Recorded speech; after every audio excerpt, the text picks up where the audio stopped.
ಗೋಲಿಯಾತನು ಇಸ್ರಾಯೇಲ್ಯರ ಮುಂದೆ ಬಂದು ಆರ್ಭಟಿಸುವಾಗ, ಅಹಂಕಾರದ ಮಾತುಗಳನ್ನು ಆಡುವಾಗ ಮಿಕ್ಕ ಇಸ್ರಾಯೇಲ್ಯರೆಲ್ಲರೂ ಗೋಲಿಯಾತನನ್ನು ನೋಡಿದರೂ ಅವನ ಪರಾಕ್ರಮವನ್ನು, ಅವನ ದೈತ್ಯಾಕಾರವನ್ನು ನೋಡಿ ಭಯಪಟ್ಟರು. ಆದರೆ ದೇವರನ್ನು ದೃಷ್ಟಿಸಲೇ ಇಲ್ಲ.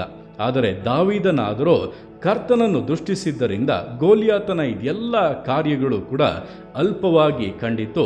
ಹಾಗೆ ಅವನ ಮೇಲೆ ಸುಲಭವಾದ ಜಯವನ್ನು ಕೂಡ ಹೊಂದಿದನು.